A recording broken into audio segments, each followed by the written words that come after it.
Hola, bienvenido. Okay, so I'll be back. I'm gonna go pick up the baby. I'm gonna leave the stream running. I'll listen once they start, and I really hope they get to cross today. We'll see though.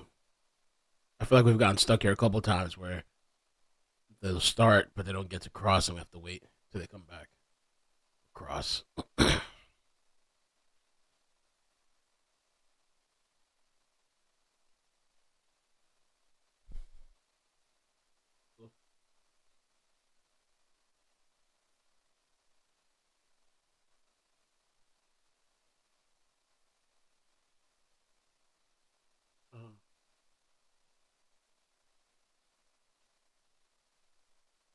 Shout out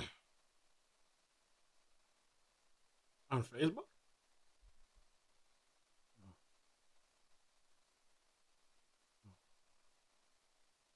Okay, I'll take a look at it when I get back. Facebook? Yeah, no, nobody. I'm the only one that that blocks on people on Facebook, so I haven't been blocked or anything.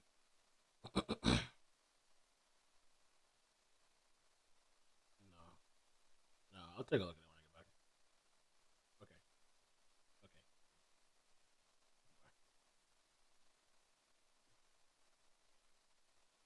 okay, okay. I'll be back. Okay, I'm gonna let it run. 49er girl, thank you for the 5 months. Says, hey Mel, thank you so much for the membership and resubscribing. Hope you're doing good. All right, I'll be back. I'll be back. Let's go.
Welcome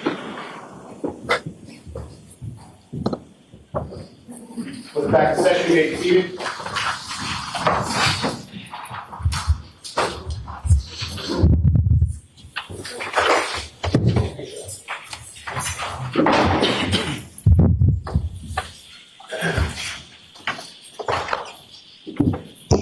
All right, Mr. Lally, whenever you're ready. Thank you.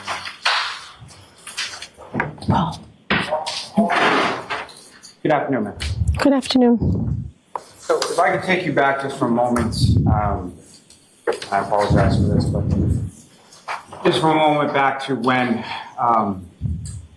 you first, where Mr. O'Keefe is on the grass, and at any point in time when you observed him, what, if any, observations did you make as far as how Mr. O'Keefe was dressed at that time? Was he dressed? Yes. He had jeans on. I couldn't really tell because he was covered in snow. But I know that I think he had 2 layers on because when the defendant lifted his shirt. Do you recall if any one of those layers was like a winter jacket or any kind of heavy coat or anything like that? No. I'm sorry, no, you don't recall, or no? No, it was not a coat.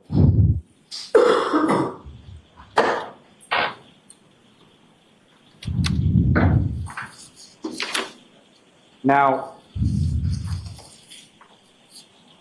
take it back to when you were in front of the house and Mr. O'Keefe is in the back of the ambulance, and at some point in time that ambulance leaves, is that correct? Correct. And do you know where the ambulance was going? Good Samaritan Hospital. And following that, you mentioned that Ms. McCabe went inside the house, correct? Yes. And do you recall what it was that caused her to go inside the house? Objection. No, I'll allow that. Not what anyone said. I think she was going to wake her sister. And after that, was there anybody else that beyond sort of first responders or police officers, things like that, any other sort of civilian people show up that you recall? Matt showed up at some point. Jen's husband, Matt. And that was before you left, is that correct? Yes. And just to be clear, you had, and we'll get to this more in a moment, but you had left from the house once, come back, and then left again? Yes. And when her husband, Matt McCabe, showed up, which of those times was that, if you recall? I think he was there when I left the first time. And did you have any conversation with him? I just said, he said, I said, I'm going to get the O'Keefes. He said, do you want me to come with you? And I said, no. So he went in the house. And when you left, who, if anyone, initially when you left, who, if anyone, left with you? I left with Karen Reed. And as you're leaving in your car, you're driving, is that correct? Yes. Where is Miss Reed in the car at that point? Say it again? Where was Miss Reed in your car at that point? In the passenger seat. And as you were leaving, what, if anything, were the two of you doing or talking about, or what was going on when you left that first? As we were leaving, she was saying to me, if anything happens to John, I'm going to kill myself. You need to take care of these kids. And how did you respond to that? He's not going to die. No one's doing anything of that nature.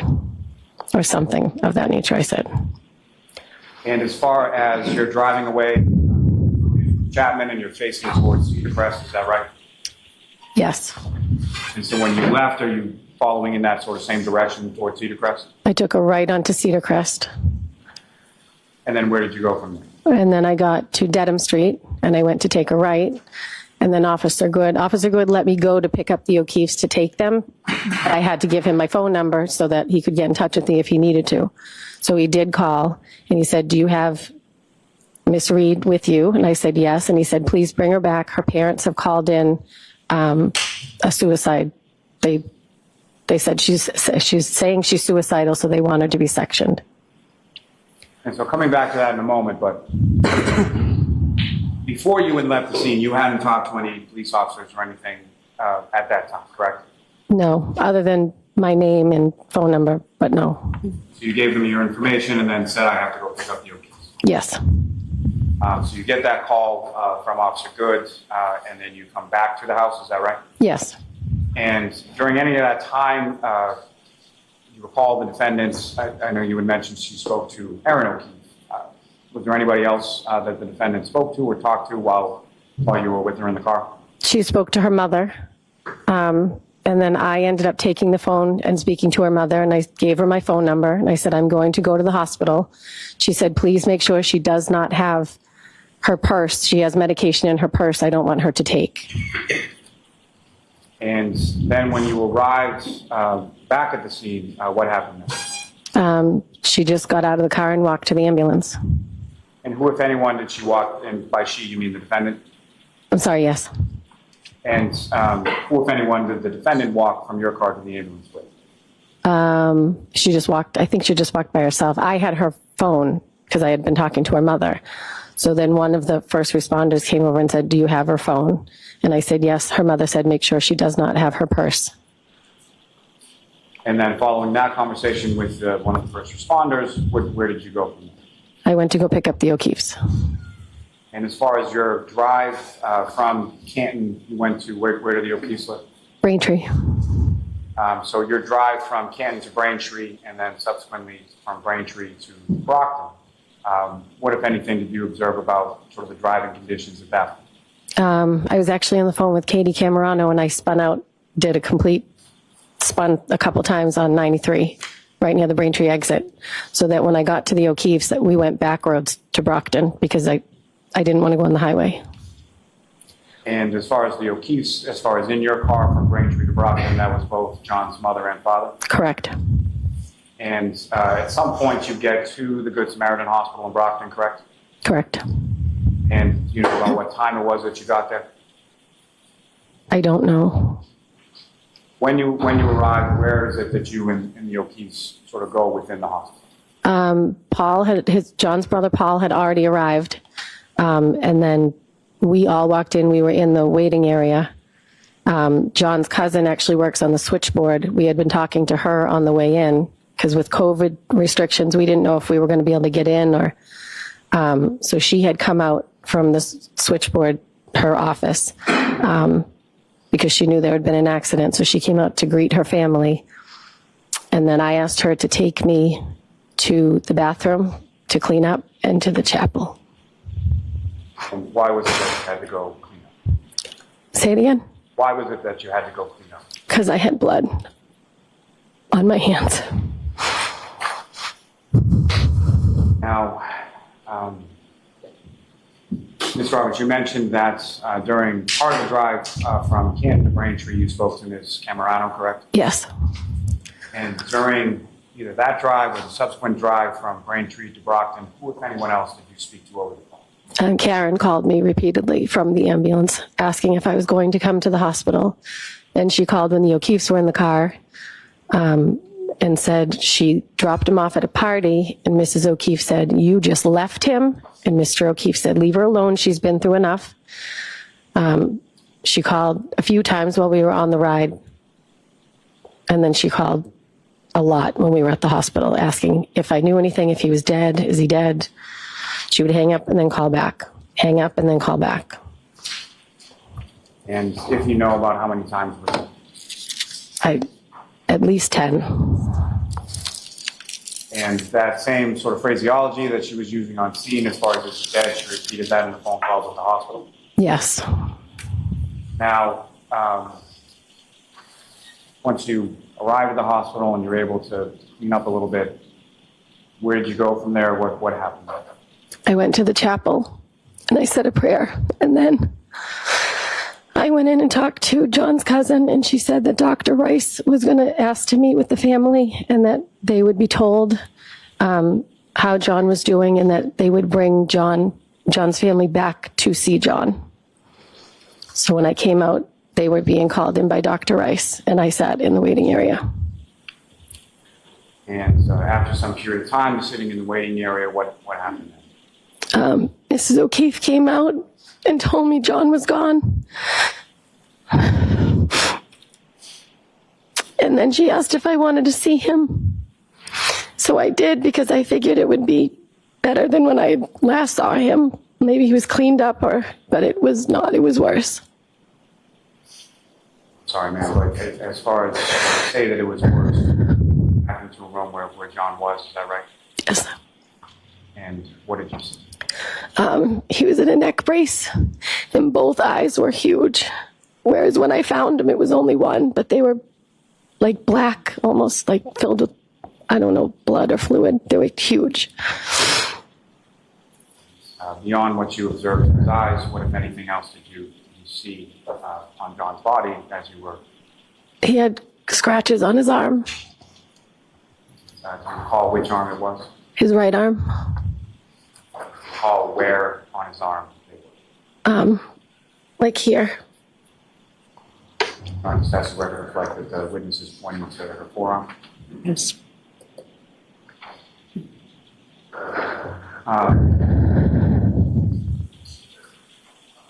Following that, as far as going in to see John, what happened then? We came back out to the waiting area.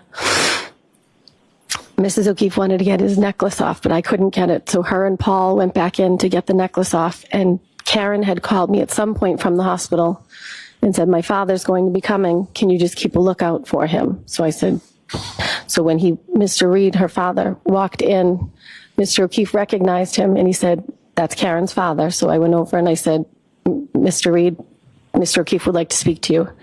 And then I just stood there. I didn't know what to do.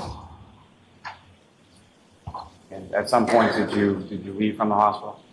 I did. I took Mr. O'Keefe in my car and Paul took Mrs. O'Keefe in his. And where did the two vehicles, where did you go? I dropped Mr. O'Keefe off at John's house and then I went home.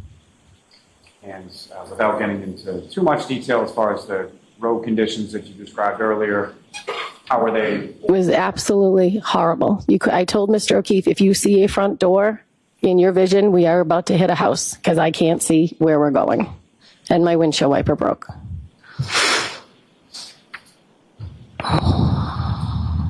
Now,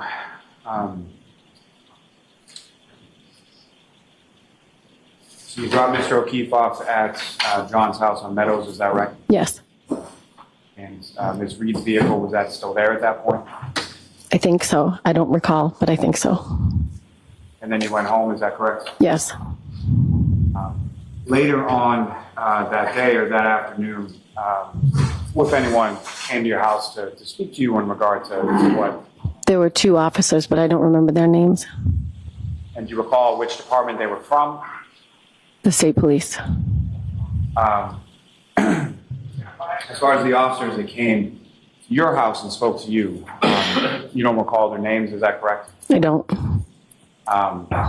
You recall if either one of them was a Trooper Proctor? It was not. And where in your house did you speak to them? In the dining room. And did they speak to anybody else at your house at that time? My husband. And as far as when they spoke to you and they spoke to your husband, where were you? And starting with yourself, do you know where your husband was when the troopers were speaking to you? I don't know where he was, but he wasn't in the room with me. And same as far as when the troopers were speaking with your husband, where were you? I was not in the room. Following that, did you have occasion to speak to any other troopers or members of the state police at any point in time afterward? I've only spoken to Michael Proctor one time. It was from Jen's house. And when was that, if you know? I don't know, maybe a couple days later, because Jen and I were re-going over what everything had happened. Mrs. O'Keefe had advised us to make a timeline because she said this could be a while. You guys aren't going to remember something years from now. So sit down, write down what you remember. And I, at that point, said, when she first called, she said he was dead. And Jen said, I don't think you've told them that. So Michael Proctor called, or she was on the phone with him, or I don't even know. And I said, could I speak to him? So I told him so that somebody had it documented. So as far as Trooper Proctor was concerned, that phone conversation, is that the only contact that you have with Trooper Proctor? Yes. And if you recall, was it February 1st or so that you met with some troopers at Ms. McCabe's house? State trooper who? At some point, did you meet with troopers at Ms. McCabe's house? Yes. And if you know, was that on or around a couple days later, like February 1st or so? Yeah, maybe, I don't know. I can't be sure. Were either of those troopers that you met at Ms. McCabe's house, were either of those troopers Trooper Proctor? No. And do you recall where within Ms. McCabe's house you spoke to them? In the living room. And beyond yourself and the troopers that you spoke to, was there anybody else in the room with you when you spoke to them? No. And at some point, either then or subsequent to then, was there any request made by any trooper from the state police in regard to your cell phone? To my cell phone, yes. And do you recall if it was that date or a later date? It was not that day. I think it was the next day. It was within the next 2 days. They wanted to clone my phone. And did they advise you of anything or give you any form that you had to fill out and execute prior to doing that? Yes, I had to fill out a form. And as far as your phone was concerned, were there any restrictions or anything that you gave to them as far as what they could look at or what they could clone or what they could do with your phone? No. And as far as how sort of that process works, as far as a cell phone extraction or anything, do you know anything about that? No. And do you recall how long it was that you were without your phone at the time you handed it over to them to whenever you got it back? Well, they took both of our phones at the same time, and we didn't get them back for like 7 or 8 hours. And just to be clear, when you say both of our phones, you're referring to who else's? Jen's phone and my phone.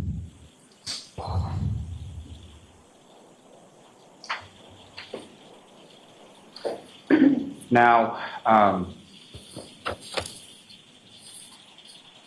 at some point or at any point, did you give any kind of interview or have any conversation with any officer from the Canton Police in regard to what happened that day? No. And are you familiar with a Canton officer named Michael Lang? Yes. How do you know him? My daughter and his daughter are friends. So beyond your daughters being friends, is that someone that you know or that you socialize with or anything like that? No, I mean, they've come over to my house, his wife and him, one time, but we don't hang out with them socially. His wife and I are friends. Now, at some point around this date, around January 29th, well, let me ask you, turning to the next day of January 30th, do you recall what you did that day? We went over to the O'Keefe's house, my daughter, Jen, and Jen's daughter, and myself. And following that, do you recall where you went? My daughter wanted to get dropped off to her friend's house at Mike Link's. And so after leaving the O'Keefe's house, is it still the same as far as yourself, your daughter, Ms. McCabe, and her daughter? Her daughter stayed at the O'Keefe's. And as far as Ms. McCabe was concerned, was it after dropping your daughter off, did you go anywhere with Ms. McCabe after that? I just stopped at Mike Lank's house, I think, and then we went home. And so when you got to your daughter's friend's house, who, if anyone, did you speak with? Mike's wife came out to the car to see how I was and how the O'Keefes were, and so she talked to us for a little, just asking how everyone was. And if you know, ma'am, do you know about how long that conversation was? I mean, I'm a talker, so it's probably a while. I'd say at least 45 minutes. Was that a conversation like through the window, or did she get in the car? You know? I think she got in the car. She was in the back seat because it was freezing. From that conversation, do you recall anything beyond sort of how people were doing or anything? Did you discuss anything about sort of what you had seen or what you had heard the day before on the 29th? I don't recall. It was just a regular conversation. Well, not regular, obviously, but she was more concerned how the O'Keefes were doing, how the kids were doing.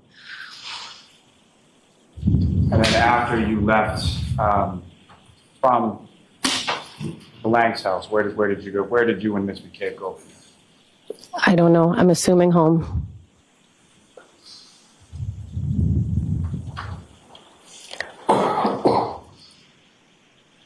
If I may have a moment, Kerry. Yes. Hey, everybody.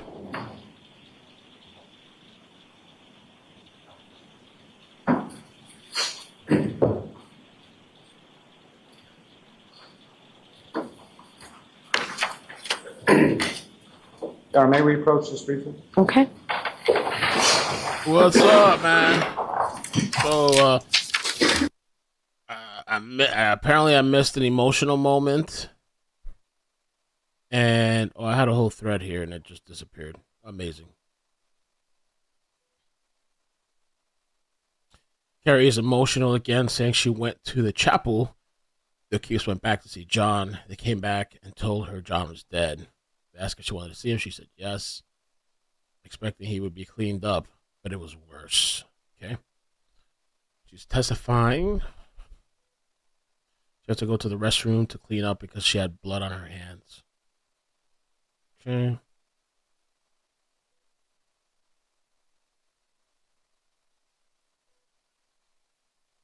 When she got home, she was interviewed by two straight state troopers. Later, only spoke to Michael Proctor one time. She spoke to troopers at McCabe's house in the living room. Troopers later asked for her phone. She filled out the form. She gave them no restriction on her phone. Does not know how phone data extraction works. Troopers took her and Jen's phone at the same time.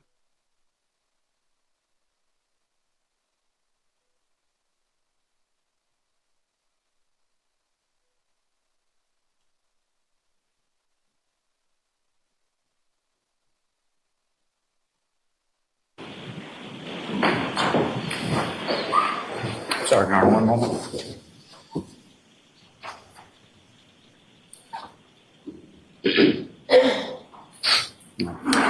I have no further questions for this. Yes! Okay. Ms. Little? Let's get it! Oh, Miss Little's doing it? No questions? All right.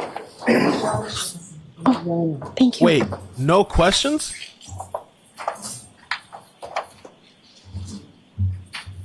Your next witness, Mr. Lally? Yes, Your Honor, the Commonwealth call Ms. Laura Sullivan to the stand.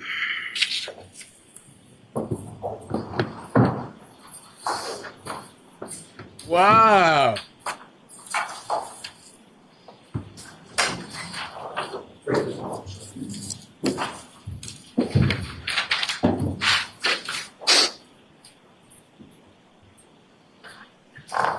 And Mr. Lally, I'd like you to tell me when you want me to give that instruction. I think it's... So just wave it for me, flag it for me. Sure. I'm shocked. Kerry said a lot. A lot.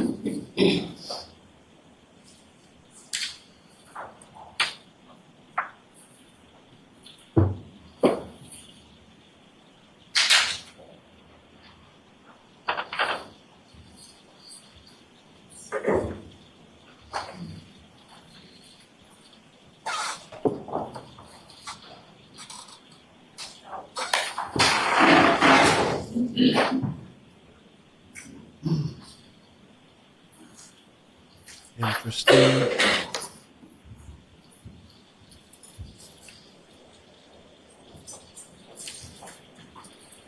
Mind please step up. Fix it. Face the clerk and sworn by raising your right. Raise your right hand, please. Do you solemnly swear the evidence you give to the court and jury in the case now and hearing should be the truth, the whole truth, and nothing but the truth, so help you God? I do. Thank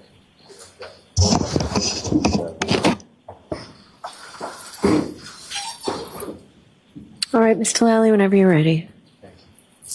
Good Really afternoon. weird to me. Good afternoon. Really weird. Could you please state your name and spell your last name? Laura Sullivan, Sullivan. And where do you live? Pembroke, Massachusetts. And how long have you lived in Pembroke? Almost 6 years. And who, if anyone, do you live in Pembroke with? I live with my boyfriend and our 3 children. 2 stepchildren that are with us half the time, and then my son, Ben. And your son, how old is he? He's 10. I'm sorry. 10. Sorry. Oh, that's fine. And your stepchildren, how old are 15 and 13. Now, do you work, ma'am? I do. What do you do? I work in human resources. How long have you been doing that? Just over 6 years. Ma'am, if I could turn your attention to New Year's Eve of 2021 into New Year's Day of 2022. Do you recall that time frame? I do. And do you recall where you were? I was in Aruba. And if you could explain to the jury sort of how often was that a regular trip that you did around that time of year? Yeah. We've been doing a trip like around that time for, I'd say, 5 or 6 years. This will be our 6th year, I believe. And over the course of those 5 or 6 years that you've done that, when you say sort of we, how did that start and how was that expanded, if at all? So we've been going, Josh and I have been going to Aruba for years. In 2021, post-COVID, we decided to bring our children. We had never gone with them before. And since it was post-COVID, a lot of people are kind of stir crazy. And a group of our friends jumped on board. And so we went from just the 5 of us going to approximately 60 people. And as far as yourself and or the other people, how, is this all at one sort of facility or how were the bookings? So we all stayed at the Renaissance, which is in downtown, and we buy timeshares. So it was a timeshare resort where we would purchase weeks that people owned. And so if they weren't going for that year, we would buy a week. So we were able to get, I think it was something, close to 20 rooms for all of us to go for the same week. And as far as the planning in regard to that year in particular, when did that planning process sort of begin? It starts approximately a year in advance because the rooms go on sale almost immediately because people want to get rid of them. So I would say it was probably around January of 2021 that we booked our room for that year. And once you had booked your room, as far as the family and friends group that you were talking about, how was that sort of put out to them, like through what means? We would, I would post on Facebook. More rooms are available for Aruba if anybody was interested in going. So the timeshare owners would reach out to me directly. Is there anybody else who would want to go? And we would look for any interested, either friends or what have you, to join our trip. And so at some point in time over the summer of 2021, say July or August or so, was there someone a friend of yours that reached out in regard to joining and possibly coming on the trip? Yeah, I received a text message from John O'Keefe interested in learning more information about our trip. And if you could describe to the jury sort of how did you know John?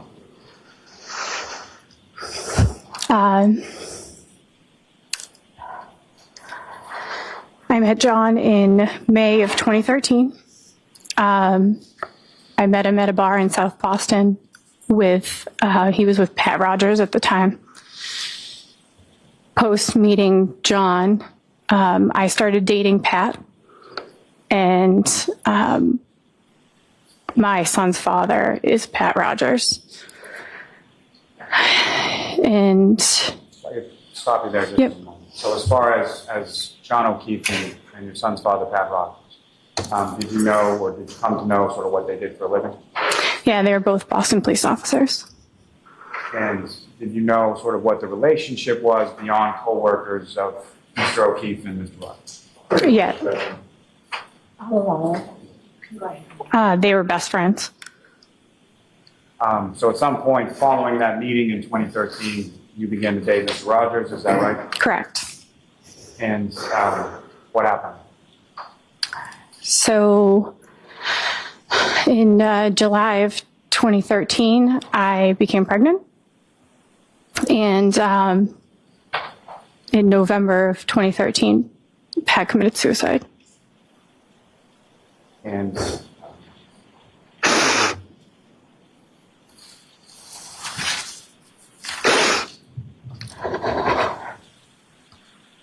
okay. Yeah.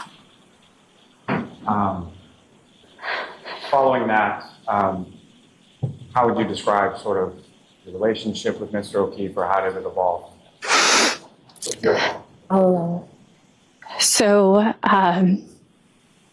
in November of 2013, I was on a work trip, and I had not had the best conversation with Pat. It was it just didn't feel right. And I called John and said, you need to go find him. I can't get a hold of him. He won't answer his phone. And so John left his nephew's birthday party and called a bunch of people on the way. And ultimately, Pat was found in the basement of his house. And John was there immediately following, but he was the one that found people to go find Pat. Immediately following that, John never really left my side, as a support system. And at some point following that, you had your son. Yeah. And before or after that, at some point, did you have a conversation with Mr. O'Keefe in regard to your son? It was his birthday, December of 2013, and we went to the Playwright, which is where we had all met. And I gave him a card and I asked him to be Ben's godfather, and he said yes. And in relation to your son, was Mr. O'Keefe, was John involved in your son's life? Yes, very much so. And how so? He was every birthday, Christmas. He was always in contact. He was the first person in my delivery room after I gave birth. He was a constant. He was a connection to Pat, and always making sure that Ben was taken care of in the sense of being there to tell stories or what have you from his relationship with Pat. And through sort of his relationship with you and your son, Mr. O'Keefe also become familiar with your family as well? Yeah. Yeah. And in regard to your family, was there some kind of term, or how would they refer to Mr. O'Keefe? The Godfather. He was called the Godfather to almost everybody. Now, ma'am, if I can turn your attention back to that summer of 2021, you received a text from Mr. O'Keefe, is that right? Mm-hmm. And So I'm sorry, you do have to say yes or no. Oh, sorry, yes. after you received that text, did you reach out to Mr. O'Keefe? Yes, I gave him a call because I was excited. I was immediately excited. I gave him a call, explained to him that we had a group of rooms. We were going with, I don't even know the number at that time that had, signed up to go, but it was a lot of kids. It was all of our friends, and that they would have a great time. And from that, did he give you any sense or say anything about who from was it just himself or like who was coming along? He had mentioned that it would be the kids, and he said Karen would be joining him as well. And at that point, at some point subsequent to that, you knew him to be referring to Karen, correct? Yes. At that point, had you met Karen Reed? Did you know who that was? I had not. I knew that they were dating, but I had never met Karen, no. And in addition to himself, it would have been Mr. O'Keefe, Ms. Reed, the defendant, and his niece and nephew, Patrick and Taylor. Correct, yes. And if you know, in relation to your son, as far as Mr. O'Keefe's nephew, Patrick, where are they in relation as far as ages? They're like three years apart. 3 years apart. Now, when you have that phone conversation with Mr. O'Keefe, what, if any, interest does he show as far as going through? After, asking a couple questions, I could hear Karen in the background, and he put Karen on the phone, and that was the first time I had spoken to her. He basically said, just talk to her so you can answer her questions. Do you recall what kind of questions they were or what it was about? She was interested in the room setup, how many people could sleep in a room, and how the room is set up. You have a king-size bedroom, and then there's a kitchen area, and then there's a living room that has a pull-out couch. And I explained that it's a 4-person occupancy room, and you could get a roll-away bed as well. And following that conversation, when was the next time, if at all, that you had any conversation with Mr. O'Keefe and or Ms. Reed in regard to the room? So during that conversation, Karen mentioned that she needed her own bathroom and she needed her own space, and that she wanted 2 rooms. And so I put them in contact with a woman that I knew had 2 rooms for them to, figure that piece out. I don't handle any of that. I put people in contact with whoever owns the rooms. I put them in contact with the woman who had the 2 rooms, and I know that they had, paid her relatively quickly. I mentioned to John that the rooms, I couldn't promise that the rooms would be next to each other, and they weren't. They were on opposite sides of the hotel, but they got 2 rooms. And when you say opposite sides of the hotel, where sort of where those rooms were in relation to each other, and who stayed in which room?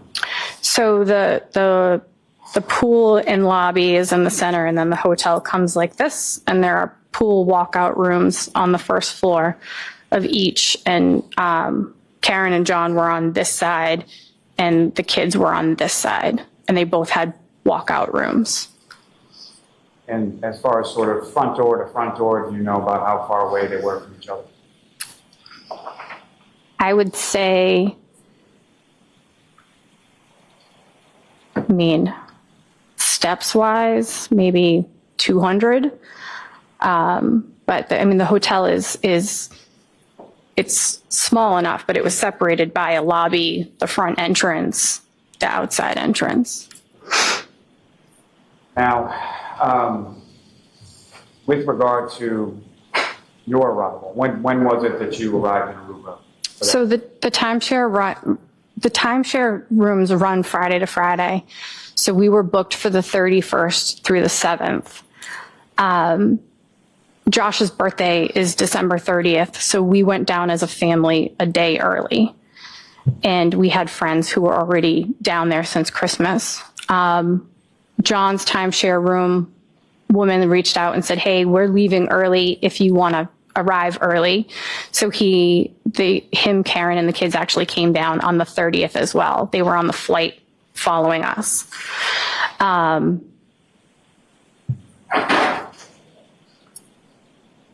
And then the rest of the 60-ish people, however many were there, showed up on the 31st. And so from that first day that you arrived there, as far as when you got there on the 30th, when was the first time that you saw John, or when was the first time that you saw anyone from that group? It was, we were at the pool, so it was not long after they had landed. He texted me and said, "We're here." And Ben and I jumped out of the pool and went to the lobby to see him.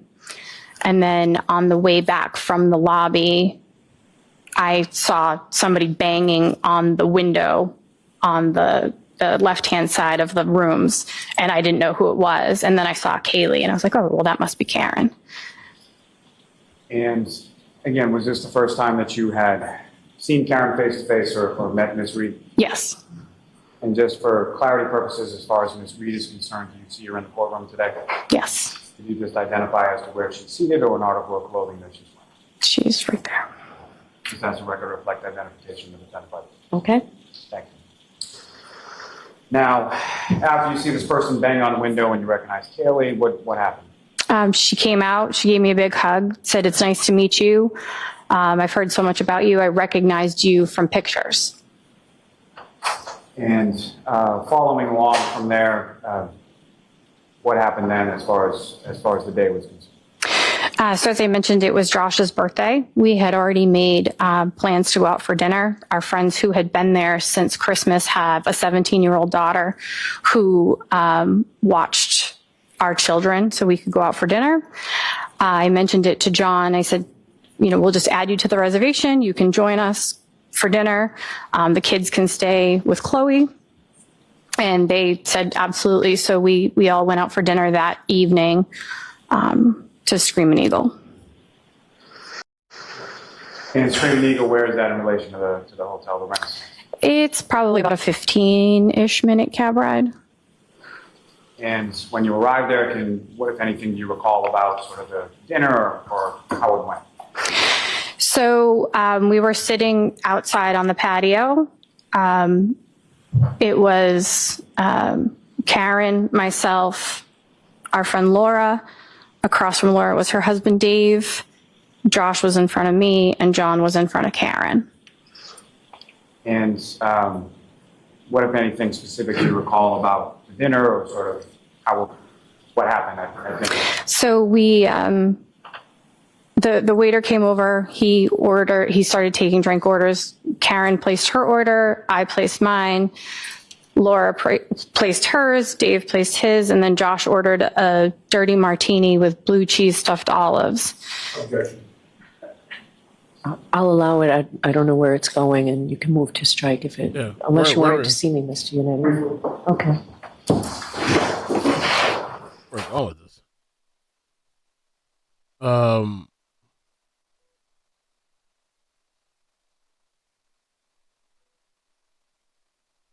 Okay. Rooms are booked. She arrived in the 30th because it was her boyfriend's birthday. Karen and John also came down early. Okay. This was the first time she met Karen. Okay. I'm very curious as to that last testimony with Kerry Roberts. To me, I thought it was she said a lot, and part of the thing that I sweat to somebody here, she claimed that, I don't know if she said Karen called her, or no, Karen told somebody that John's dead, hit by a snowplow or something. And then I thought she testified by the way they were sitting in the car. Somehow Karen already knew where the body was, and none of them could see it, and she was sitting in the back. Karen. Forgot what else. I mean, I thought it was testimony pointing the finger at Karen, kind of. So I'm surprised I didn't question anything. But I don't know. Some people on Twitter said that they're waiting and that's a chess move, and that when the defense goes, maybe they'll call her back. So I don't know. Well, here you go. Somebody just said it here. You didn't hear her say Karen called her. You didn't hear her say Karen called her at 5 a.m. saying John's dead. Oh, and the taillight thing too. I forgot about that. Yeah. You didn't hear her say she saw and Karen admitted to a broken taillight that morning. And you didn't hear her say Karen could see John's body, but no one else could. Yeah. To me, that was something that the defense needed to go in there and like kind of poke holes at it or question it or whatever. And they just said, no questions. That's like, hello. That's like, how can you not? But maybe there's a reason, because maybe she had a close attachment to John or I mean, this witness on the stand right now, I don't think they're going to, if they don't cross her, I'm not surprised. I mean, I haven't really heard anything like, that they need to. But Kerry Roberts, she was kind of co-signing Jennifer McCabe. And so in certain instances. And so to not shut that down, I'm surprised by that. That they just left it.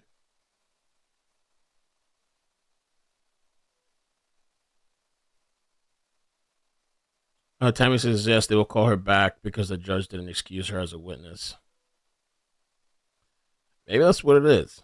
I'm trying not to jump to conclusions because I feel like it's like twists and turns, or we're going down like a windy road. And so every time I think something, then something else happens. So I'm trying to see. I'm trying to, but I was shocked. I was surprised they didn't cross her. Who knows? Maybe they'll bring her back because she did get emotional twice in the stand. Maybe they'll call her back on their terms.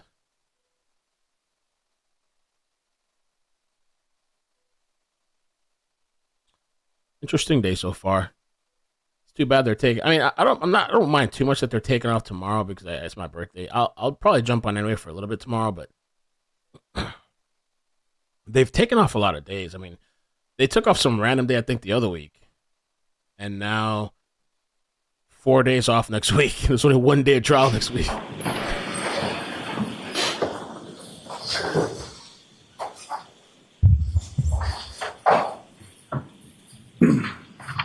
So, Ms. Sullivan, turning back to at the restaurants, the drinks that are ordered, people have what they have. And at the end of the evening, as far as the bill comes at some point, correct? Correct. And what, if anything, do you recall about that? Karen had paid the bill prior to us receiving it. And what, if any, reaction did you or anyone have in regard? The entire table was kind of taken aback, said it wasn't necessary, wanted to Venmo or give cash or something along those lines, and she declined, saying that she was honored to be there and wanted to pay for it. Oh. Turning your attention to the following day,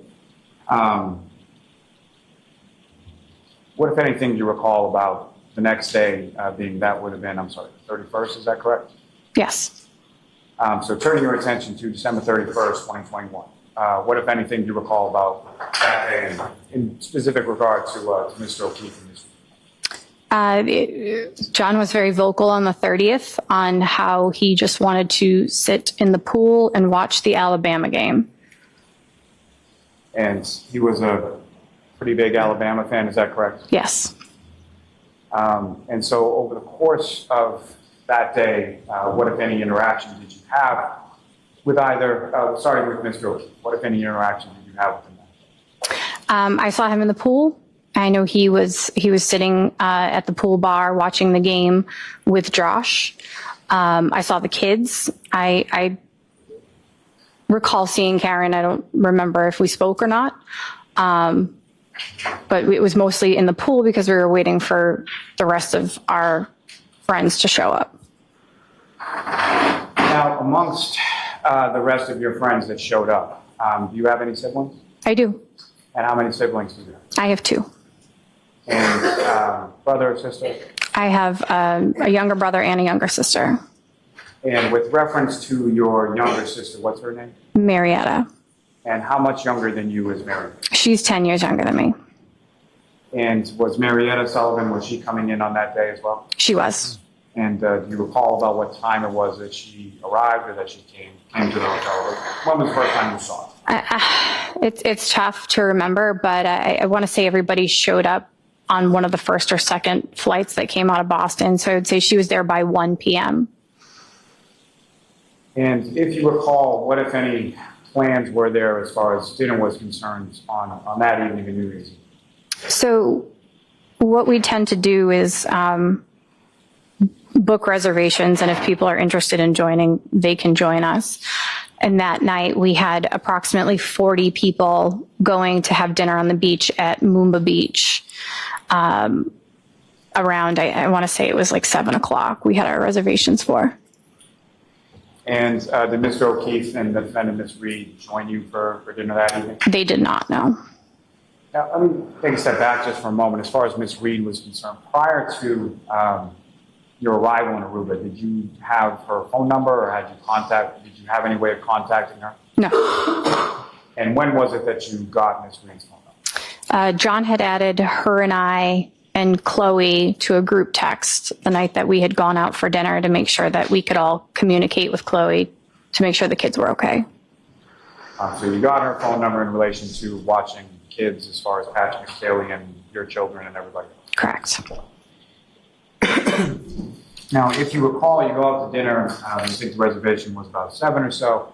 Do you recall about what time it was that you got back to the hotel? I want to say it was around 9:30, 10 o'clock by the time my group got back. I know there was a couple different seatings. So we probably got back around like 9:30, 10 o'clock. And as far as your group was concerned, your sister Marietta, was she within your group that went out to dinner? Yes. Yep. And beyond sort of Bro, your this is younger sister Marietta, crazy. did you have other Oh, one sort of second. immediate family with you on this trip as well? My mother was with us as well. And with regard to your sister Marietta and your mother, what, if anything, was there as far as where were each of them staying? So they had their own room. I think it was a couple away from us on the 5th floor. Is that the top floor as far as this hotel is concerned? Yes. Now, once you arrived back from dinner, where was it that you and your group went? We go to the pool area. The kids can swim. We ring in the new year at the pool bar, watching it on the TVs, and then watching the fireworks. Now, when you came back to the hotel and you went at some point to the pool area, your sister Marietta, do you know where she went? She actually, when we got back from dinner, she went up to her room with my mom and essentially put my mom to bed because she didn't want to be up anymore. But she went to go change as well. Now, when you came down to the pool area, as far as Mr. O'Keefe and or Ms. Reed was concerned, did you see them in that area? I saw John, I want to say around 10:30-ish. I don't know the exact time. It was definitely before midnight. And where in relation to the hotel did you see him at 10:30? He was standing behind me at the pool bar. And at some point does your sister come out to the pool area after putting your mother to bed? Yeah, so right before I saw John at the pool bar, I saw my sister. She came out and she was visibly upset. And, Your Honor, in regard, excuse me, to the instruction that you would request about this, maybe. All right, thank you. So, jurors, you're about to hear testimony about certain conduct or behavior allegedly committed by Ms. Reed. Be mindful that the defendant is not charged with committing any crimes other than those charged within the indictments. The witness's testimony may not and indeed must not be considered by you as any evidence that the defendant has a bad character, and indeed must not be considered by you as any evidence that the defendant has a bad character or as evidence that she has a propensity to commit the crimes with which she has been charged. You may not take the defendant's prior acts as a substitute for proof that the defendant committed the crimes charged here, but you may consider the act solely on the limited issue of the state of mind of the defendant and the nature of her relationship with John O'Keefe as it might go to motive or intent. You may not consider this evidence for any other purpose. Specifically, you may not use it to conclude that if the defendant committed the act or acts, that she must also have committed the offenses with which she's charged. You can only use the evidence for the limited purpose of how it goes to the defendant's state of mind, the nature of her relationship with John O'Keefe, as it may go to motive. And just for the records, my findings are the same that I made at sidebar previously. So, go ahead, Mr. Lally. Thank you. Now, with regard to, at some point, your sister comes out to the pool area where you were, is that right? Correct. And do you know where Mr. O'Keefe was at that point? I do not know. And when your sister comes out to the pool area, what happened? She said, Yeah, that's sustained. I thought you were doing something else. When your sister comes out to the pool area, how would you describe her demeanor when she comes out? No, I'll allow that. she was frustrated. And at some point, did you have a conversation, without regard to what the conversation was, at some point, did you have a conversation with her about something that had just happened? Yes. Now, following that conversation with your sister, at some point subsequent to that, Mr. O'Keefe come back out to the pool area? After I spoke with her, yes, he came out to the pool area. And do you know about how long a period of time it was between the time that your sister came out to the pool area and Mr. O'Keefe came out to the pool area? I mean, I would say approximately 20 minutes, but I don't really know exact timing. Now, when Mr. O'Keefe came back out, did you have any conversation with him? I did. And can you describe that conversation? All right, is this the instruction that you were talking about instead of the other one? All right, so jurors, I have another instruction for you. So you're about to hear evidence of statements made by John O'Keefe. Is that accurate now, Mr. Lally? Yes. All right. These statements are being admitted only for a limited purpose of establishing John O'Keefe's state of mind. You're not to consider this testimony as proof that the defendant has a bad character or propensity to commit crimes. The testimony of witnesses recounting conversations with Mr. O'Keefe can only be used as they go to the defendant's motive or intent on January 28th or 29th, and only if you find that the defendant was aware of Mr. O'Keefe's state of mind at the time of the crime and would be likely to respond to it. There need not be direct evidence that the defendant learned of Mr. O'Keefe's state of mind, so long as you reasonably can infer from the evidence that she did learn of it. Okay, Mr. Lally. This is subject to our objection. Yes, yep. Thank you. So, Ms. Sullivan, if I could take you back again. So Mr. O'Keefe comes out, you have a conversation with him. Can you describe to the jury what that conversation was about? I turned around and I was pretty shocked to see him. I said, "What's going on?" And he said, "Nothing." I said, "Did Etta and Karen have words?" And he said, "I don't know." And I said, "Well, that's not what Etta said." And I asked him if everything was okay. And at that time, his phone was lighting up, and it looked like calls and texts, and it said Karen on his phone. After you make that observation, what if anything did you say to John? I asked him if he needed to take it, and he said, "Yes, she's crazy. I got to take care of this." And was that the last time that you saw him on New Year's Eve? It is. Now, turning your attention to the following day, New Year's Day, did you see either Mr. O'Keefe or Miss Reed at all on that day?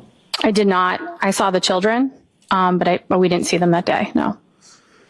Now, turning your attention to the following day, being January 2nd, what was sort of the plan as far as what was going on that day? Our hotel has a private island. The hotel that we stay at has a private island, and we rented all 8 of the cabanas between the 60 of us that were there.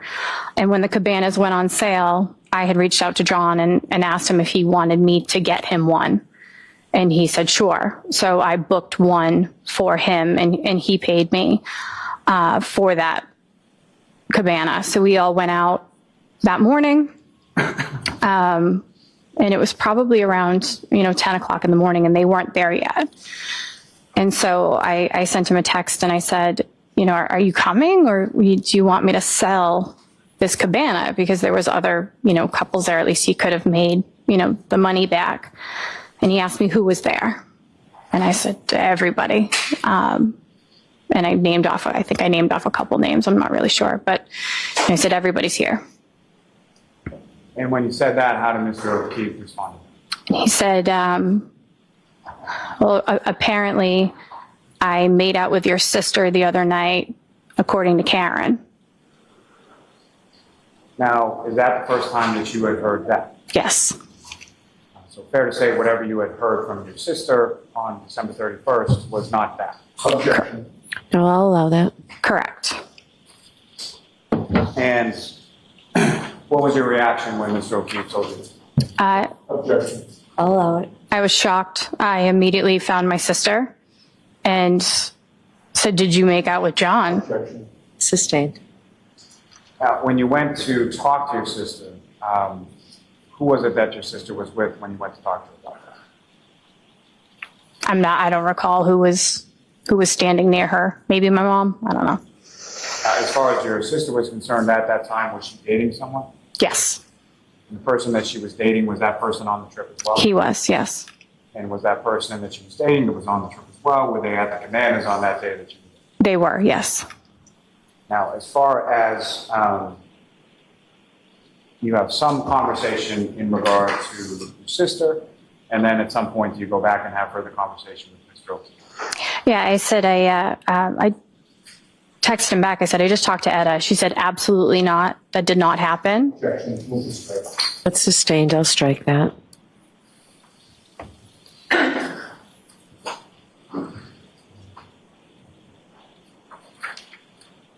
Now, at some point after that exchange, did Mr. O'Keefe and or Ms. Reed and or the kids come out to the cabana area? They did, yes.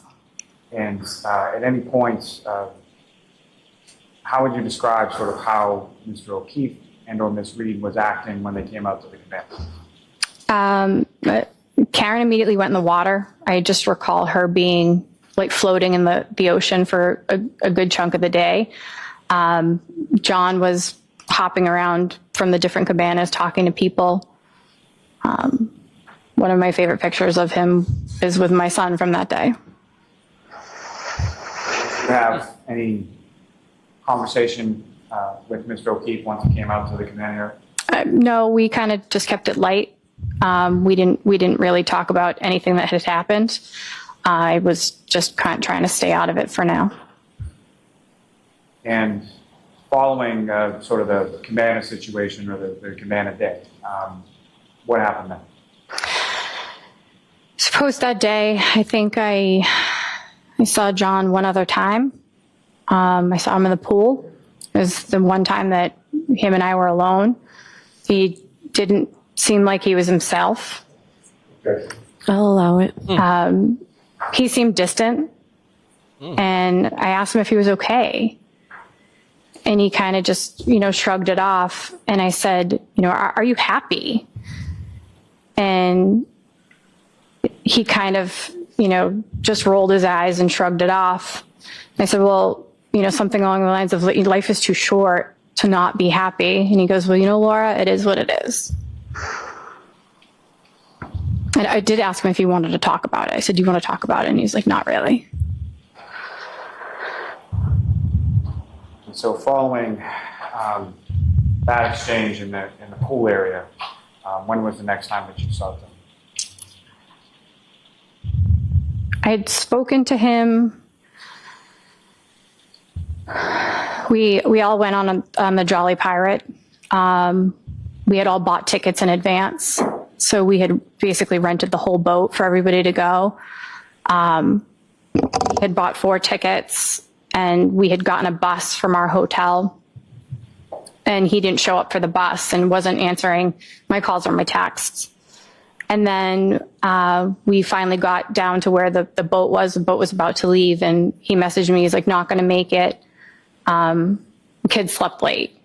And so I didn't think anything of it.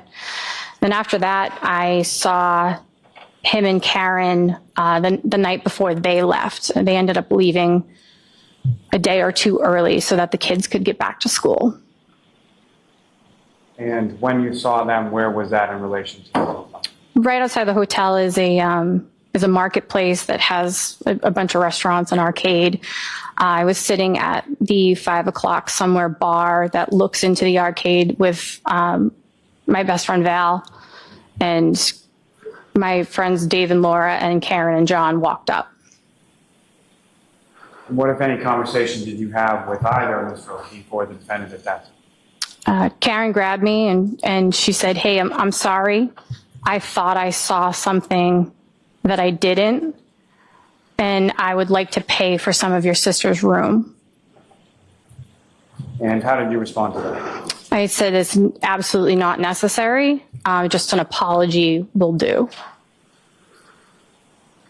And did she persist in wanting to pay for the room? She did. And how so? She just said, I will apologize, but something along the lines of, I want to pay for some of her room. Can I just have her room number? I don't remember if I gave her the room number or not. I don't really know. And with regard to that trip, when was the next time, or when was the last time that you saw her? So the day that they were leaving, I saw him by the pool. He came up, he gave me a big hug. He said, "I love you. This was a great trip. Thank you so much." And I said, "Well, you're definitely in again for next year." And he said, "Absolutely." And that was the last time I physically saw him. And so that conversation, just turning back for a moment, as far as with regard to Ms. Reed, you know what day that would have been, as far as in relation to when they were leaving? Early January, 32nd? I want to say it was the 5th. I want to say it was January 5th. Now, after Ruben, did you have any conversation with Mr. O'Keefe after that? I talked to him via text a couple times about a couple different things, but one of them was, as I mentioned, we start planning a year in advance. And I said, "Rooms are coming available. Are you in?" And he said, let me recover from this trip first."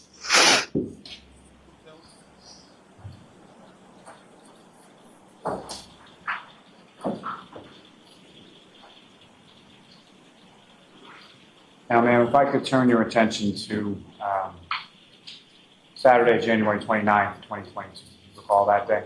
I do. And at some point that morning or during that day, did you get a call? I did. I received a call from, Objection. I'll hear that she received a call from someone. I received a call from my aunt. And what did you learn in the call from your aunt? Objection. I'll allow it. That John O'Keefe had passed away. And after you hung up the phone with your aunt, what did you do with that? Objection. I'll hear this subject to striking. I called him. I called anybody's number that I had associated with the family. I ended up calling Kaylee. I texted Kaylee. I texted Karen. And without any regard to what Kaylee said, did Kaylee respond to you via text? She did. And then at some point, did the defendant, Ms. Reed, respond to you as well? She did. Was that a phone call or a text, or how did she respond? It was a text later that afternoon. And do you recall what she said in the text that you She said, "Hi, Laura. John has passed." And I recall what, if anything, you responded to that? I said, "Oh my God, what happened?" And she said, "We found him in the snow at 5 a.m. And what, if anything, did you ask, or how did you respond? I said, "What happened?" I just recall, kind of going into a tailspin, asking a bunch of questions. And she mentioned, she said, "I don't know. We were both at the same party. I didn't go in. I went home."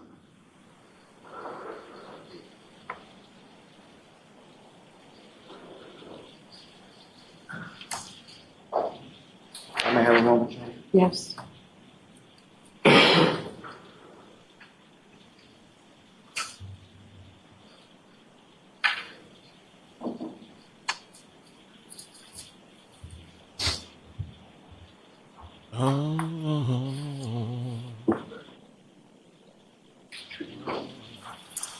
I got a sinking ship. Thank you, Your Honor. I have nothing further for this witness. Thank you. Thank you, Your Honor. All right. Good afternoon, Ms. Sullivan. Good afternoon.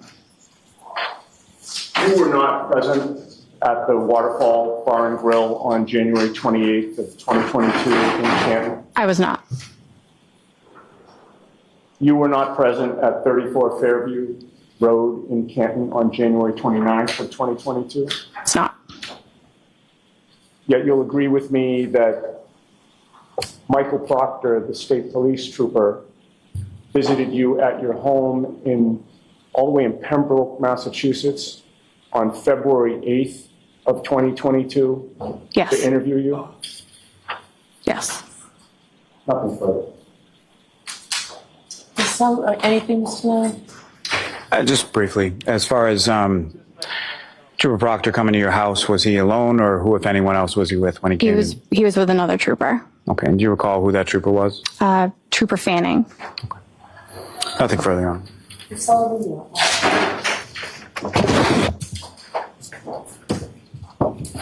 Your next witness is here. Yes, Your Honor, the Commonwealth call Ms. Marietta Sullivan. Counsel, I'll see you while we're waiting for this witness. Oh my God.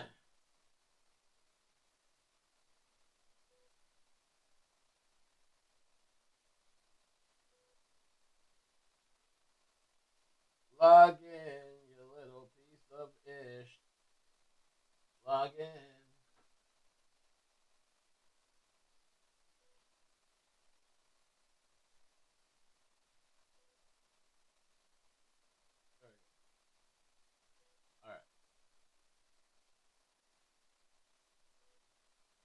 All right, man. All right, I'm doing a lot right now. I'm on the second channel. Okay, yeah, I'm on the second channel. There's a crazy situation. A guy on a roof of a house.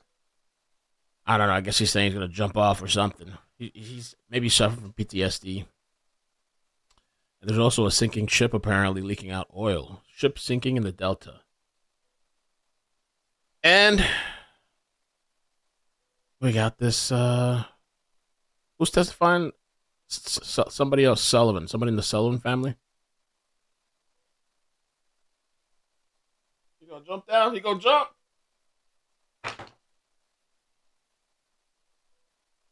Oh. You jumping? Get him some milk.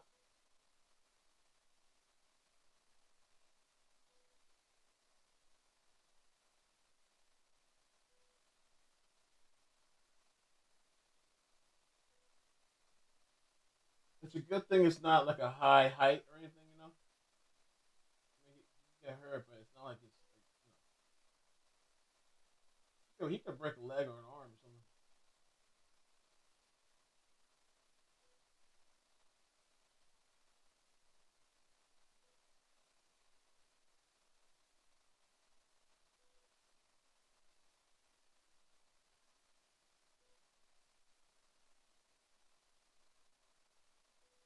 I wonder if this is mental health and drugs.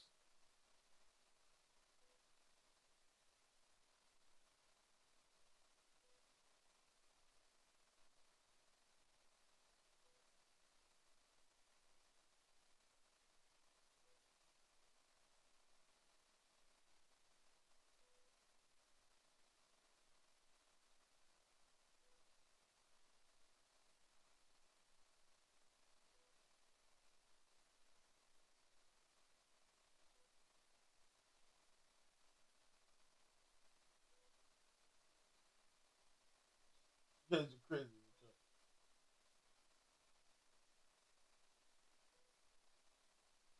Wow, look at this guy. Holy shit.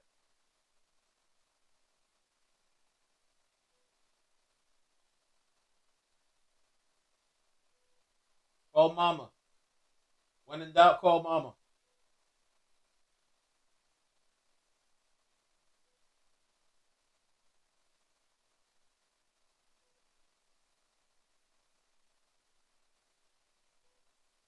I think they actually do need like a mental health person to kind of assist and give guidance. I mean, the cops are gonna have to get him, but like if they have somebody to be like, he's exhibiting so and so behavior, watch for this, watch for that, or whatever.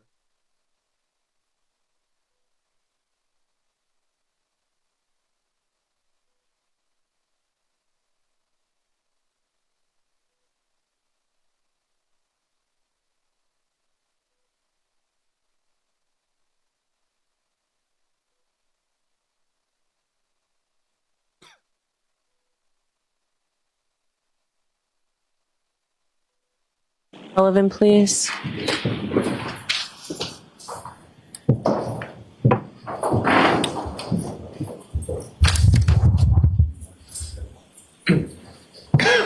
Raise your right hand, please. Do you solemnly swear the understanding of the court and jury in the case now hearing the truth, the whole truth, and nothing but the truth, so help you? I do.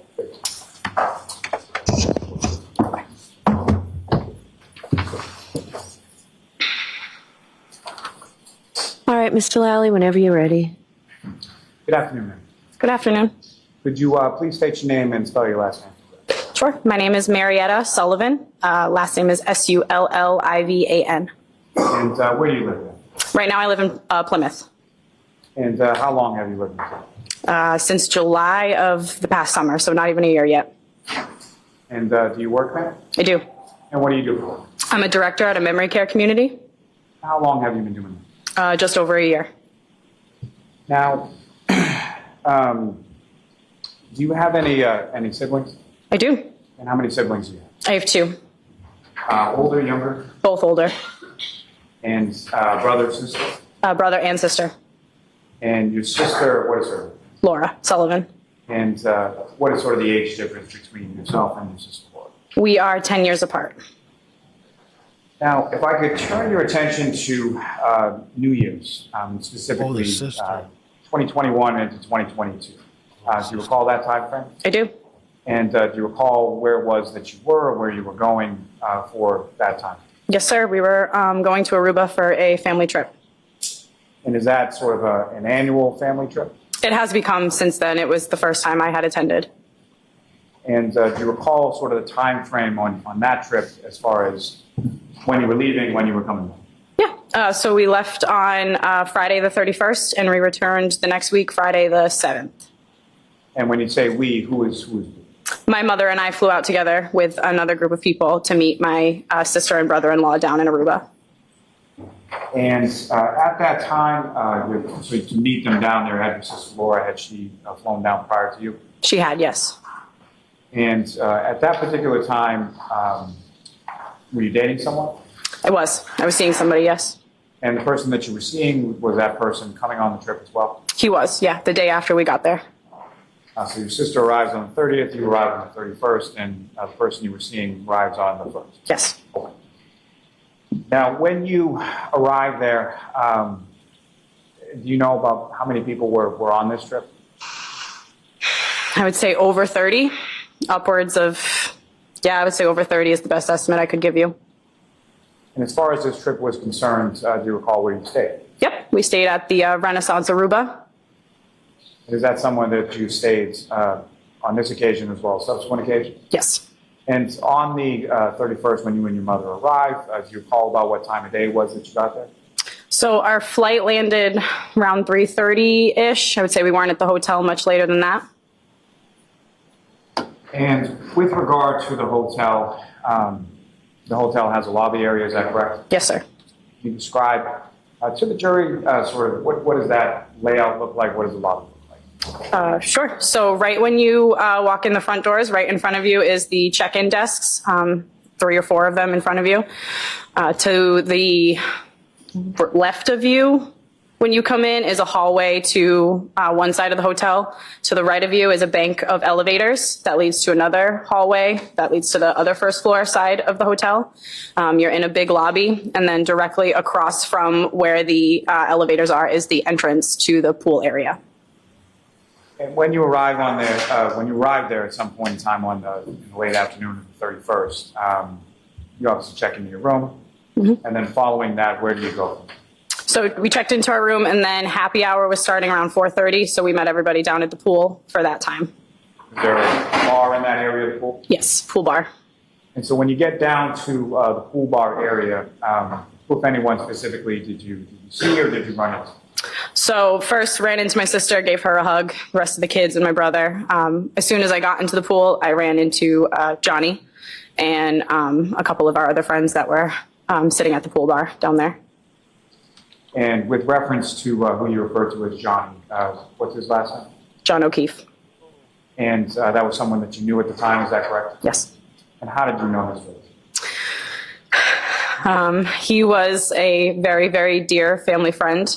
He was very close to my sister, subsequently became very close to me and my family as a result. And he was my nephew's godfather. And fair to say that you had known him for some substantial period of time? Yeah, since Ben's father unfortunately passed away. So at this point in time, when we're talking about turning from 2021 to 2022, how long had you known Mr. O'Keefe at that point? Oh man, Probably about 8, 9 years. It's as long as my nephew's been alive. And when is it that you would see, or how often would you see Mr. O'Keefe? Family parties, any family party that we threw, kids' birthday parties, and my sister's Christmas party that she would throw every year. And how would you describe sort of the nature of your relationship with Mr. O'Keefe? He was similar to a big brother to me. He was somebody who was there for my sister during her darkest times. So I really respected him for that. But yeah, he was a big brother and a family friend. Now, when you saw Mr. O'Keefe at the pool bar after you arrived there, what, if any, conversation did you have with him, or what, if anything, were the two of you doing around that? So I went up to him in the pool. He had his Alabama hat on. He expressed to me that he was excited to watch the Alabama football game at the pool bar. Given the circumstances, we were in a beautiful tropical place, and he got to watch his favorite college team play football. And he said that's all he really wanted to do for the day, was be able to watch that game.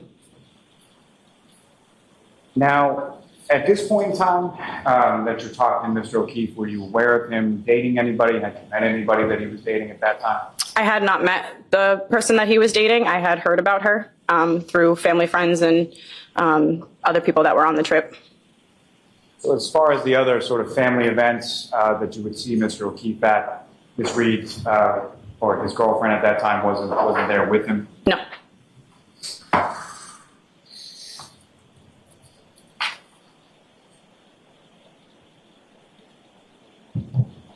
So after the time that you spent at the pool bar that afternoon, do you recall what else you did that evening? Yep. So most of us in the group had dinner reservations. I believe they were around 7 p.m. and we were all getting ready to leave the pool bar to get picked up around 6:30. And as far as a fairly large group that went out to dinner that night? Yeah, most of us. And was Mr. O'Keefe part of that group that went out to dinner? He was not. Do you recall about what time it was that you got back to or returned to the hotel? Most of us got back a little after 9. Taxis were kind of crazy to get, so a little after 9. And when you got back to the hotel, where did you go? I went upstairs to check on my mom. She had gone in a bank of taxis before me, so I went upstairs to make sure that she was up there and safe and in the room. And so however long you spent up in the room with your mother, at some point did you come back? I did. And when you came back down, by down, I mean, do you recall where you were staying in the hotel? Yep, so we were on the 4th floor of the hotel, so I took the elevator up and then I took it back down to the lobby. And at that point in time, when you're getting back from dinner, going up to the room and coming back down, were you aware of where Mr. O'Keefe and his niece and nephew were staying? Yeah, I knew where they were staying, yes, room-wise, yep. And where was that in relation to the lobby? 1st floor, So lobby's on the 1st floor, their rooms are on the 1st floor. yes. So when the elevator gets down to the lobby level, you get out. Is that correct? Mm-hmm. And what if any, So you have to say, okay. you just have to answer yes. Yes, sorry. That's okay. So the elevator gets sent down to the lobby. You walk out. Who, if anyone, you see when you come out? So when the elevator opens up, the first person I saw was the attendant standing behind the desk. I didn't see anybody else in the lobby with me until I stepped out. When I stepped out, I looked to my left and I saw Johnny coming in through the first set of outside doors. Now, as far as Mr. O'Keefe was concerned, was there any other sort of term that you would use to refer to him? Johnny or Godfather. And, Your Honor, I think this may be appropriate. All right. So folks, I'm going to say again that first instruction I gave you with the last witness, that you're about to hear testimony about certain conduct or behavior allegedly committed by the defendant. Ms. Reed is not charged with committing any crimes other than those charged within the indictment. So this witness's testimony may not and must not be considered by you as any evidence that the defendant has a bad character or as evidence that she may have a propensity to commit the crimes with which she's what's been the point of bringing charged. her in? You may Talk not about take the the kiss? defendant's prior acts Alleged that you'll kiss? hear about as a substitute for proof that the defendant committed the crimes charged here. But you may consider the act solely on the limited issue of the defendant's state of mind and the nature of her relationship with John O'Keefe, as it might go to motive or intent. You may not consider this evidence for any other purpose. Specifically, you may not use it to conclude that if the defendant committed these acts, that she must also have committed the offenses with which she's been charged. You can only use the evidence for the limited purpose of how it goes to the defendant's state of mind, motive, and the nature of her relationship with John O'Keefe. And for the same findings that I made at sidebar. Sidebar. Yes. Thanks. So you walk out of the elevator, you're by yourself, correct? Yes. And you see Mr. O'Keefe. Could you see where Mr. O'Keefe was in relation to the lobby or where he was coming from? He was coming from the outside doors into the lobby, Is that where the pool bar is located? opposite side. Opposite. Yes. And when you see him come in, who, if anyone, did you see with him initially? Nobody with him. And what, if anything, was he doing or how was he acting sort of when he came?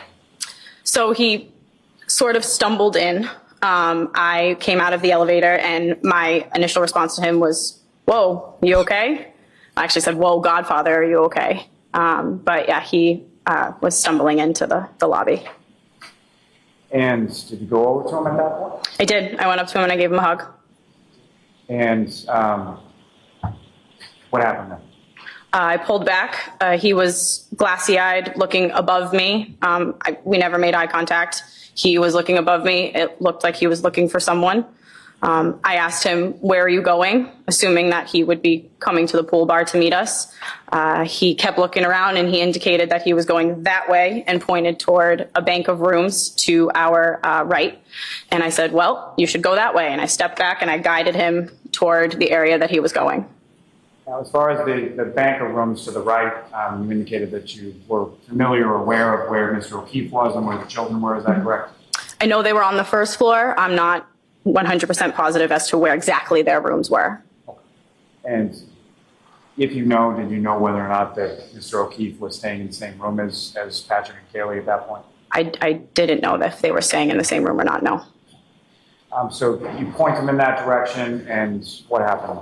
So I pointed in that direction. He walked off. I continued out to the pool bar when I heard very loudly his name screamed across the lobby very angrily, and it made me stop in my tracks. And when you stopped in your tracks, what happened? I started to turn around to come back in. So once you go out to the pool bar, you kind of go around a corner and you go out of view. So I turned around to go back in. As I'm going back in, I hear someone yell, "Who the fuck was that?" And as I come around the corner, I see Mr. O'Keefe walking toward a woman. And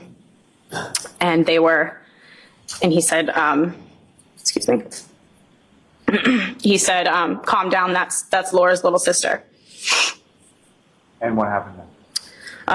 When I came back around the corner, I said, after Mr. O'Keefe said, "Calm down, that's Laura's little sister," I said, "Hi, nice to meet you." That's when Miss Reed's head snapped up, and she very loudly told me to go fuck myself across the lobby. And I said, "Yeah, fuck you too," and walked away. Wow. And just to be clear, when you say Miss Reed, this is someone that you became familiar with as the trip went along? This was my first interaction with her. I had never been fully introduced to her at all. I just had seen her sitting by the side of the pool when I had been talking to Johnny earlier in the day. And the person you know to be Miss Reed, do you see her in the courtroom today? I do. Could you just describe as to where she's seated or an article of clothing that she's wearing? Sure, she's in a black and white checkered blazer. She's two people in from you. Ooh, she Does should the have liked record reflect identification? Yes. Thank you.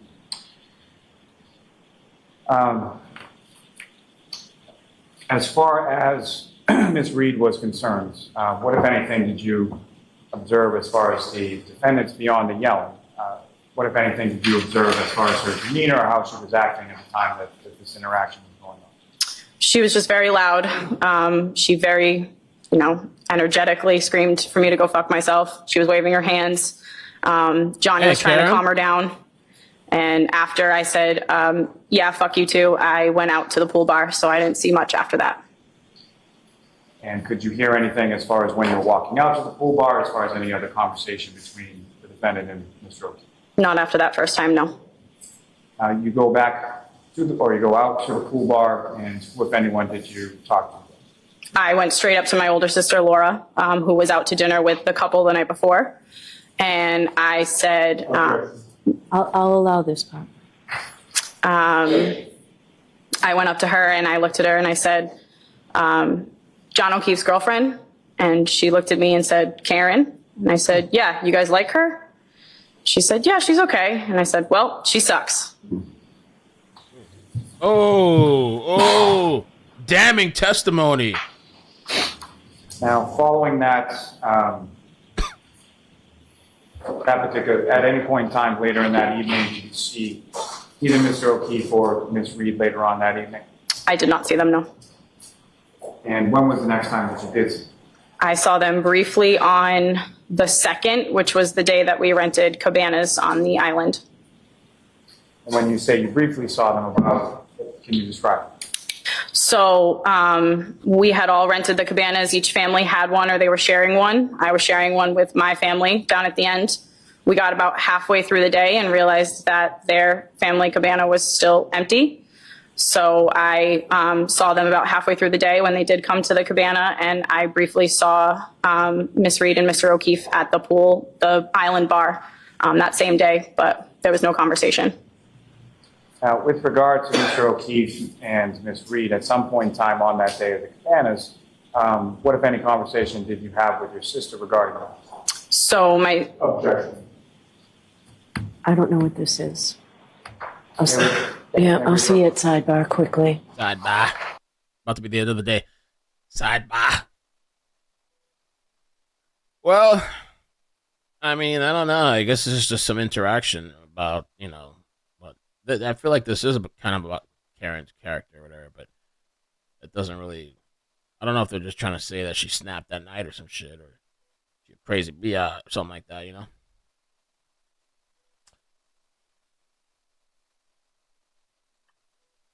But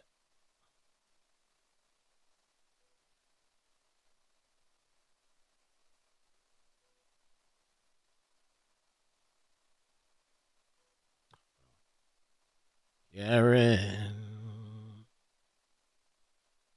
Because Jen and I were re-going over what everything had happened. Mrs. O'Keefe had advised us to make a timeline because she said this could be a while. You guys aren't going to remember something years from now. So sit down, write down what you remember. And I, at that Jurors, point, said, please be mindful of that second instruction that I gave you regarding evidence of statements made by John O'Keefe for the limited purpose of establishing his state of mind. And I will fully give you this instruction again at the end of the case. So it's the same one that I already gave you. Go ahead, Mr. Lally. Ms. Sullivan, with regard to the day of the cabanas, did you have some conversation with your sister Laura in regard to Mr. O'Keefe and Ms. Reed? I did. And what, if anything, did your sister Laura tell you she had learned from Mr. O'Keefe? So my sister pulled me aside from everybody and asked if the night that I got into the altercation with Miss Reed in the lobby, if I was making out with Mr. O'Keefe. How did you respond? That I absolutely was not. And when you say absolutely was not, beyond the fact that it didn't occur, why would that not occur? I'll allow it. He was family. He was my older brother. For all intents and purposes, it just never would have happened between us. And you expressed that to your sister, is that correct? I did, yes. Now, as far as the remainder of the trip was concerned, starting with the defendant, Ms. Reed, what, if any, other interaction did you have with her? None. And as far as Mr. O'Keefe was concerned, what, if any, further interaction did you have with him? None. That was it. And was that normal or as far as Mr. O'Keefe was concerned? Objection. I'll allow it. That, as far as I knew Johnny, that wasn't normal. He would always come up to us, up to our family, try to be around my nephew, his godchild, and he was always the life of the party and wanted to be around his family and his friends. And following that trip in Aruba, did you see Mr. O'Keefe again? I did not. I have nothing further, Your Honor. All right, Ms. Giannetti. Thank you, Your Honor. Good afternoon, Ms. Sullivan. Good afternoon. Fair to say that you were not at the Waterfall Bar and Grill on January 28th of 2022 in Canton. I was not. You were not at 34 Fairview Road in Canton on January 29th, correct? Was not. Yet Trooper Proctor drove all the way to Pembroke to interview you on February 8th of 2022. Did he not? He did. Nothing further. Mr. Lally, anything? Just very briefly. Ms. Sullivan, when Trooper Proctor came to the house in Pembroke, were you living there at that time? I was. And was he alone or was he with another trooper? He was with another trooper. And do you recall that trooper's name? I don't. Now, with regard to your conversation with Trooper Proctor and the other trooper that day, was it just you that he spoke to? Just me. Well, let me ask it a different way. Okay. As far as when the troopers came to your house on February 8th, are you the only person from your home that the troopers spoke to that day? No. Who, if anyone else, did they speak to in the home? They spoke to my sister first. And at any point, did they speak to your sister's boyfriend as well? No. And when they spoke to you, and when they spoke to you, where was your sister? She was outside of the house. She went to go pick up my nephew. And when they spoke to your sister, where were you? I was downstairs in my room, which was in the basement. And could you hear what they were talking about when they were talking to your sister? I could not. All right, Ms. Sullivan, you're all set. Thank you. All right, so jurors, we're actually finished with witnesses for today. We've finished everyone that we had hoped to finish for today. So we're done for the day. As you know, we're not in session tomorrow, but we will see you Friday, and Friday will be a full day. So please, those 3 cautions: do not discuss this case with anyone. Don't do any independent research or investigation into the case. If you happen to see, hear, or read anything about the case, please disregard it. Let us know. Just leave everything here, literally, figuratively. Clear your heads, and we'll see you Friday night. Thank you very much. She's running around. All rise, jurors up, please. Jurors, reading the notes and following.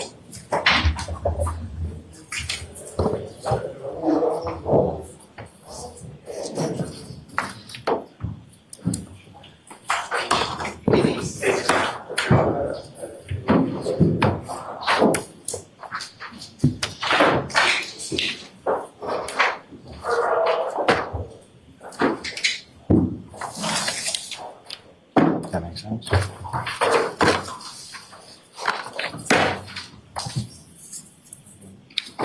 You may be seated. All right, so hopefully we will start and finish that one witness on Friday anyway, but have a second witness here. I'll have at least a couple other witnesses. Your Honor. Okay, but Hey, it would Brian be Higgins, great brother? if we could complete the testimony of that one witness for all sorts of reasons. I will do my best. I'm hopeful. I am. I'm hopeful. I think we do. Okay. Anything I need to look at or anything in particular for Friday? Probably, but I can't think of it. May we approach this briefly? Okay. Oh, they got him down? They got him down, guys? They get him down? Oh, I missed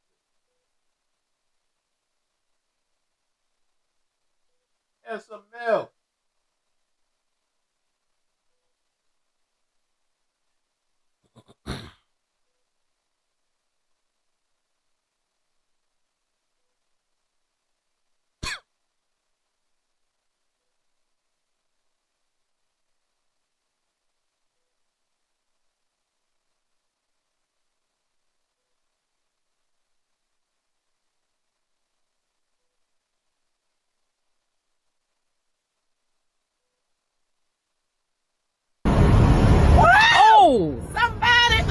He needs some milk.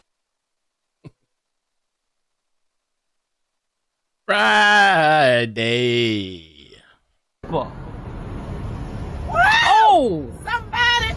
he needs some milk. Okay.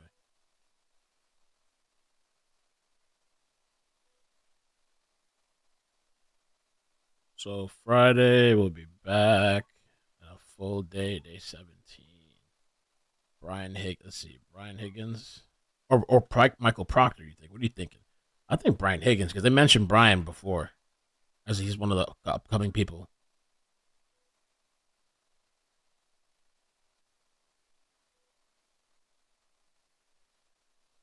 I'll work on a thumbnail later or tomorrow.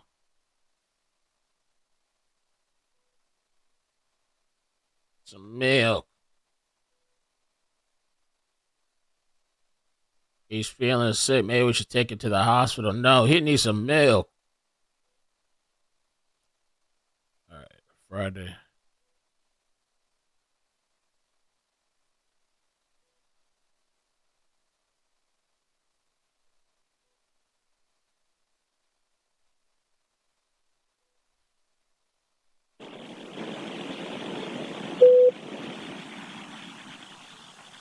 Thank you, Jennifer.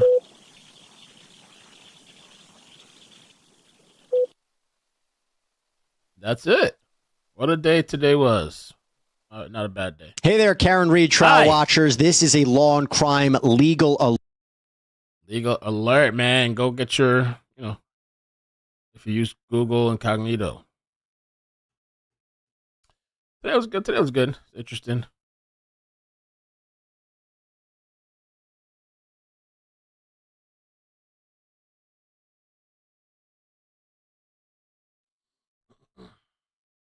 Thank you, Peach Cobbler. Brian Higgins, he's one of the investigators that's also buddy and friends with the Alberts and other people. Brian Albert. Go he big. Michael Proctor though is probably gonna be bigger. Right? Michael Proctor should be testifying. They need to drag his ass in. Data Seal. Yeah, make sure you guys check out Data Seal, man. Check out Data Seal. Links in it's in the description. It's also up top. Have your information removed from these data brokers that collect all your shit.